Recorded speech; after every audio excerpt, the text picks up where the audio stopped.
హైదరాబాద్ ఎర్రమంజిల్లోని కేఎస్ఏసీ ఆయుర్వేద ఆసుపత్రి వార్షికోత్సవం ఘనంగా జరిగింది. దీనిలో భాగంగా కేఎస్ఏసీ ఆయుర్వేద హాస్పిటల్ నిర్వాహకులు ప్రభుత్వ పాఠశాలలో ప్రత్యేక ఉచిత వైద్య శిబిరం నిర్వహించారు.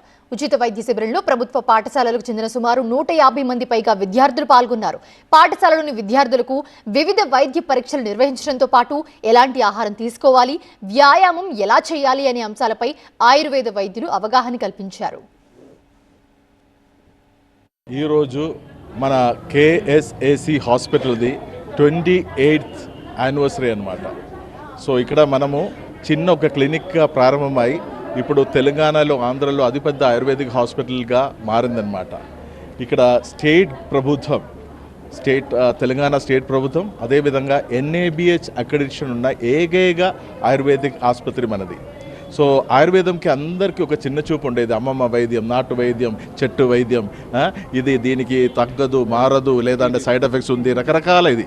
సో ఇవి అన్నీ మారుస్తూ తీరుతూ అందరిది అపోహలు అన్నీ దూరం పడేసి మనం ఒక కొత్త సంస్కారంతో రావడం జరిగిందనమాట.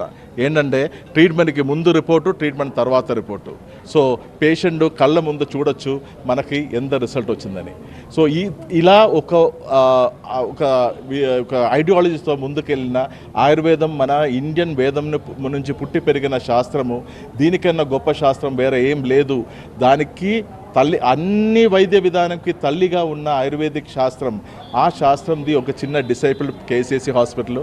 సో ఈరోజు యానివర్సరీ సందర్భంగా మనం ఏం చేశామంటే యానివర్సరీ అని పెద్ద అది ఇది చేయకుండా మన ఎర్రమనిసిల్లో గవర్నమెంట్ స్కూల్ ఉంటుంది. అక్కడ ఉన్న పిల్లల్ని, బాయ్స్ని, గర్ల్స్ని అందరినీ తీసుకొని వాళ్ళది హెల్త్ చెకప్ క్యాంప్ చేయడం జరిగిందనమాట.